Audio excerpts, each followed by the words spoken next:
Shalom, kita bertemu kembali dalam program Selamat Pagi Roh Kudus. Saya percaya sekali di bulan Desember ini menjelang Natal, suasana sudah Natal semuanya, makanan sudah tersedia. Saya percaya sekali saudara juga punya excitement yang sama dengan saya. Sukacita yang baru, pengharapan yang baru di dalam Tuhan. Menyambut perayaan Natal yang kita lakukan dan tahun baru yang kita akan hadapi. Mari sebelum kita melakukan aktivitas kita tenang di dalam Tuhan. Kita teduhkan hati kita. Kita akan menyembah Tuhan, meninggikan Tuhan. Terima kasih Bapa, terima kasih Tuhan. Kami memuji kebesaran, meninggikan Engkau lebih daripada semuanya. Karena kami tahu Tuhan, ketika kami meninggikan Engkau, maka masalah kami menjadi semakin rendah. Ketika kami mengagungkan Engkau, masalah kami justru menjadi kalah. Terima kasih Tuhan.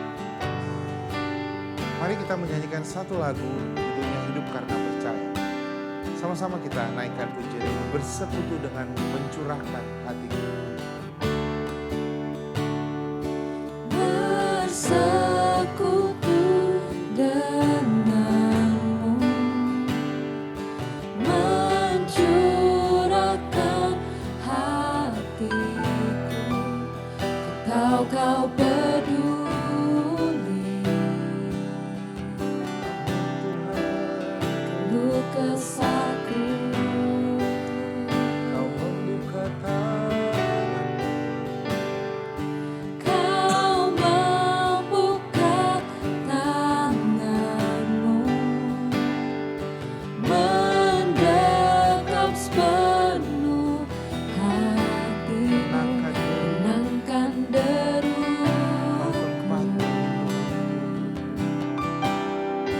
ke tempat perlindunganku. Ku sama-sama angkat memandang tanganku, pada kemuliaan. memandang pada kemuliaan-Mu. Tengah deru, Di tengah deru badai hatiku, Kau aman karena kasih. Kau aman karena kasih-Mu. Dalam dekapan Dalam dekapan-Mu, ku renungkan setiap janji firman-Mu.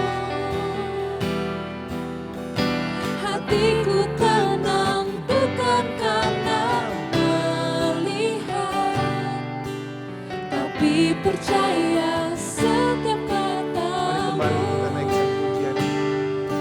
Kau membuka tangan, Kau membuka tangan-Mu, dekap sepenuh hati. mendekap sepenuh hatimu, menangkan deruku. Kau tempat perlindunganku. Kau tempat perlindunganku. Ku angkat tanganku, Ku angkat tanganku, memandang pada memandang kemuliaan. pada kemuliaan-Mu. Di tengah deru Di badai, tengah deru badai hatiku, ku tahu aman karena kasih-Mu. Dalam dekapan-Mu, ku renungkan setiap janji firman-Mu. Hatiku tenang bukan karena melihat, tapi percaya setiap kata-Mu. tapi percaya setiap kata. Tapi percaya setiap kata-Mu. Tapi percaya. Tapi percaya setiap Mari sembah Tuhan. kata-Mu. Kami percaya Tuhan. Sebab janji-Nya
dalam hati, kasih-Mu tiada duanya.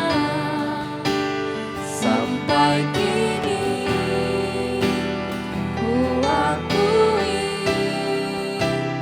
kasih-Mu tiada Katakan sekali lagi. ku kagumi dalam hati, kasih-Mu tiada duanya. Sampai kini ku akui,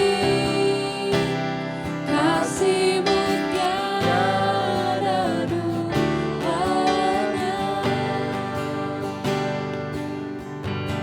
Terima kasih Tuhan, terima kasih. Ucap syukur. Terima kasih Bapa. Kasih-Mu tidak dapat dibandingkan dengan apapun. Tidak dengan harta, bahkan tidak dengan pasangan kami. Kasih-Mu selalu menerima kami apa adanya. Memulihkan kami, mengangkat kami, menolong, menopang kami. Terima kasih Bapa.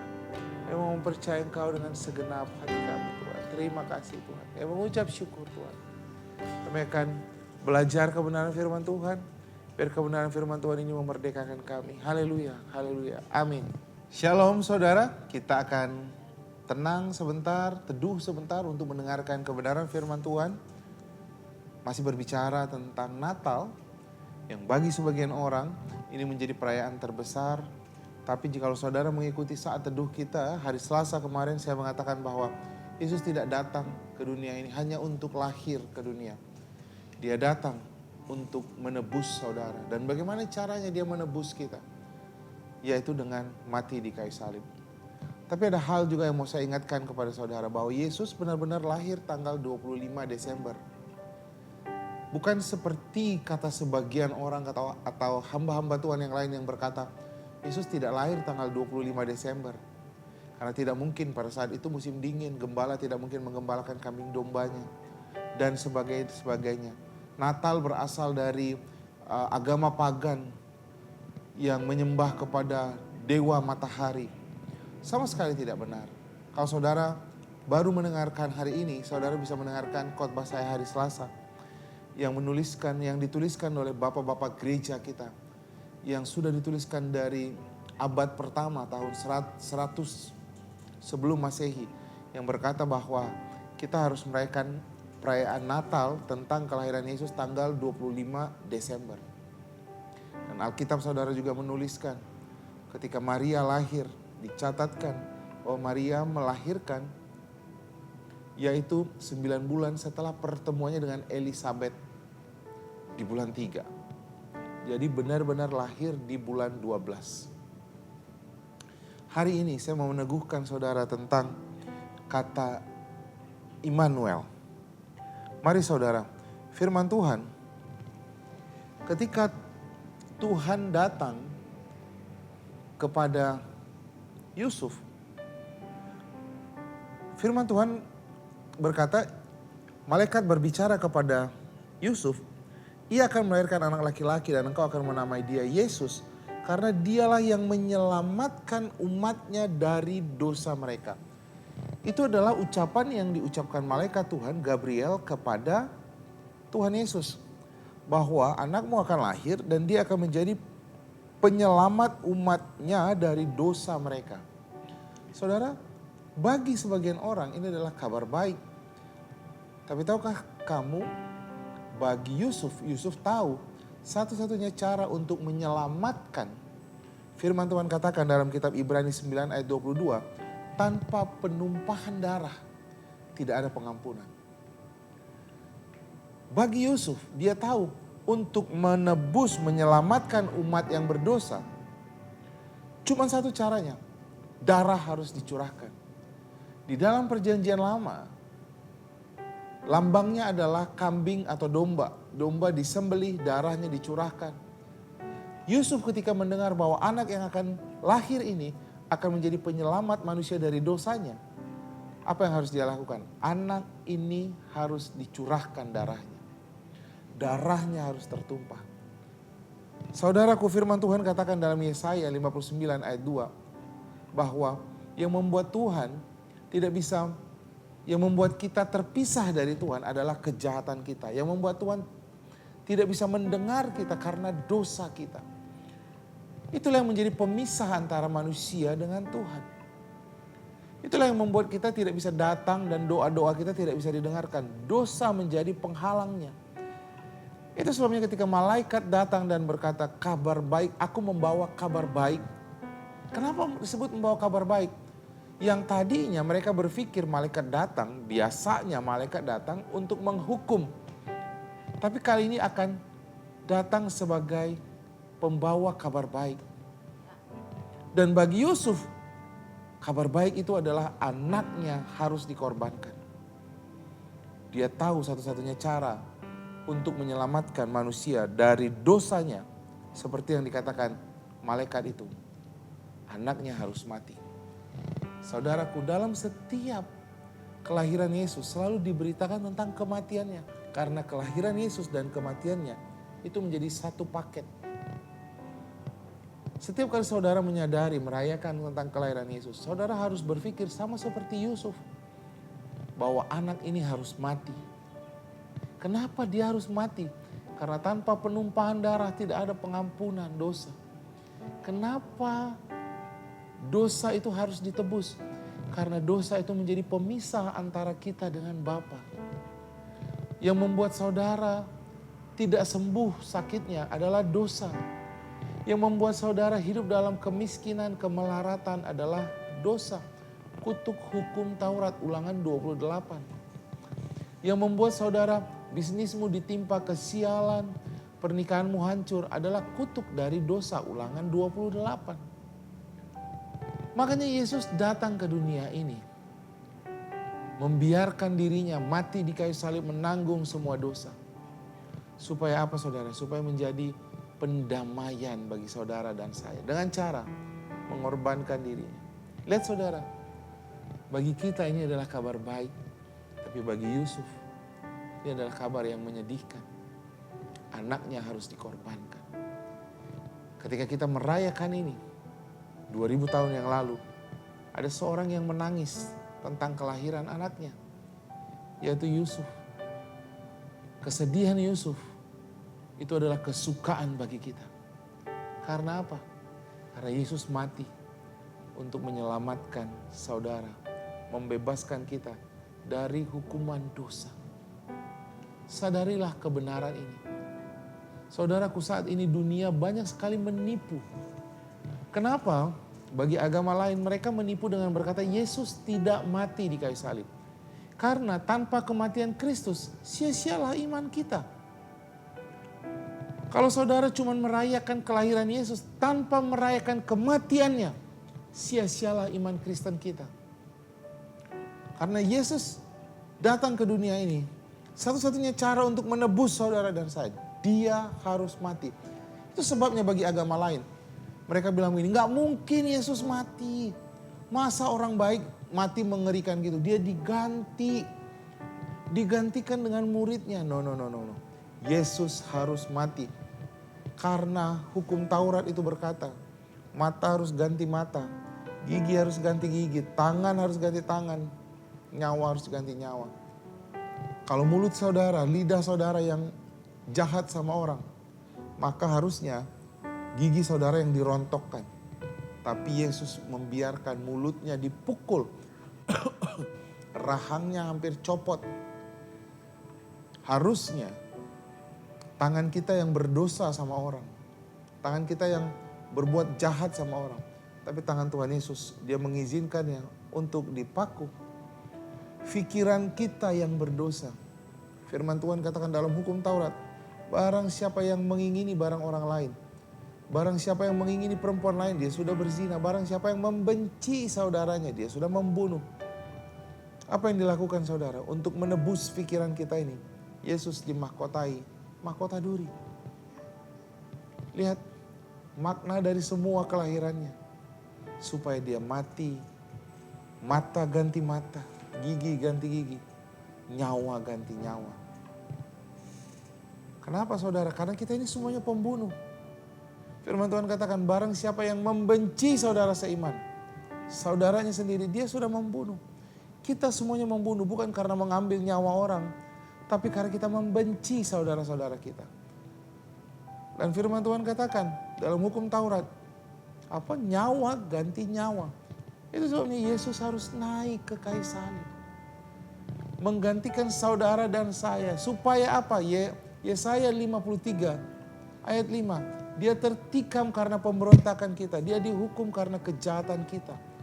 Ganjaran yang mendatangkan keselamatan bagi kita ditimpakan kepada Yesus dan oleh bilur-bilurnya kamu menjadi sembuh. Lihat saudara, setiap kali kamu memandang kelahiran Yesus, di situ ada salib. Setiap kali kamu merayakan Yesus tentang kelahirannya, di situ ada berita tentang kematiannya. Tuhan Yesus memberkati kita semuanya. Saya berdoa supaya kamu mendapatkan message-nya dengan benar. Rayakanlah kematian Kristus, kelahiran dan kematiannya setiap hari. Kata firman Tuhan, setiap kali kita melakukan perjamuan kudus, perbuatlah ini untuk mengingat akan aku. Perjamuan kudus itu adalah mengingat kematian Kristus. Kapan? Semakin sering saudara mengingatnya, semakin berguna dia. Semakin sering saudara melakukan perjamuan kudus, mengingat kematian Kristus, semakin sering saudara melihat karya kematian Kristus di kayu salib. Termanifestasi di tubuh saudara. Termanifestasi dalam pernikahanmu. Dipulihkan, disembuhkan, diberkati. Tuhan memberkati kita semuanya. Mari kita datang kepada Tuhan. Terima kasih Tuhan, terima kasih. Berita kesukaan bagi seluruh dunia. Tapi bagi Yusuf, ini adalah berita yang mengerikan. Anaknya harus mati. Karena darah harus dicurahkan. Karena tanpa penumpahan darah tidak ada pengampunan. Dia tahu satu-satunya cara untuk menyelamatkan manusia dari dosanya, anaknya harus mati sebagai korban pengganti dari setiap kesalahan dan dosa. Supaya kamu dan saya layak untuk menerima semua kebaikan Tuhan. Hidup di bumi seperti di surga. Supaya saudara dapat menjadi saksi Kristus kepada semua orang. Jikalau saudara dan saya adalah warga kerajaan surga, kita menceritakan surga kepada semua orang. Supaya semua orang mau datang ke surga. Itu sebabnya dia mati menggantikan kita. Supaya semua yang baik itu ditimpakan kepada saudara. Terima kasih. Terima kasih. Kau sungguh baik. Kau sungguh hebat. Kau mengosongkan dirimu, mengambil rupa seorang hamba, menjadi sama dengan manusia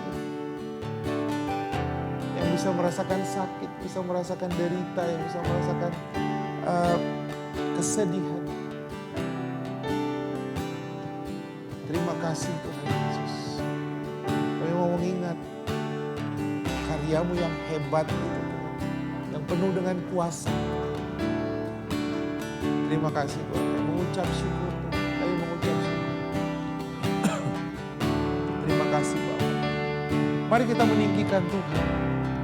Katakan sama-sama, Kau ku kagum di dalam hati. Kasih-Mu tiada duanya. Ku kagumi dalam hati, kasih-Mu tiada duanya. Sampai kini ku akui kasih-Mu tiada duanya. Ku kagumi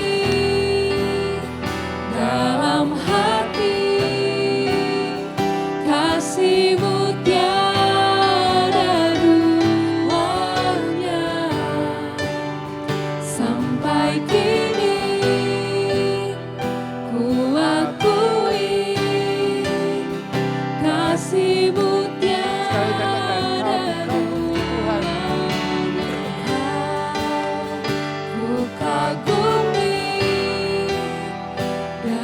dalam hati, kasih-Mu tiada duanya. Sampai kini ku akui kasih-Mu tiada duanya. Ku kagumi dalam hati, kasih-Mu tiada duanya. Sampai kini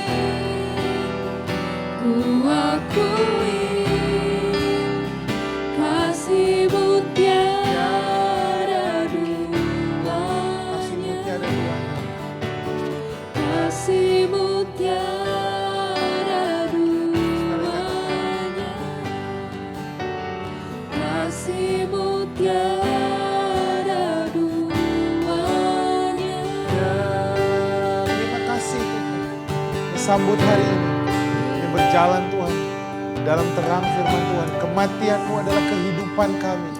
Kematian-Mu adalah berkat bagi kami. Kematian-Mu adalah kesembuhan bagi kami. Kematian-Mu adalah keselamatan bagi kami. Setiap kali kami mengingat kelahiran Yesus, kami mengingat kematian Yesus yang membebaskan kami. Terima kasih Bapak. Mengucap syukur. Di dalam nama-Mu kami berdoa. Haleluya. Amin. Amin. Amin. Puji Tuhan. Saat teduh kita program Selamat Pagi Roh Kudus sudah selesai. Saya percaya sekali saudara diberkati. Kirimkan renungan ini, saat teduh ini linknya ke saudara, ke sahabat-sahabat kita. Supaya mereka juga diberkati. Kita akan bertemu kembali di setiap hari Selasa dan hari Kamis dalam program Selamat Pagi Roh Kudus. Selamat melakukan aktivitas. Tuhan memberkati saudara dimanapun engkau berada. Shalom.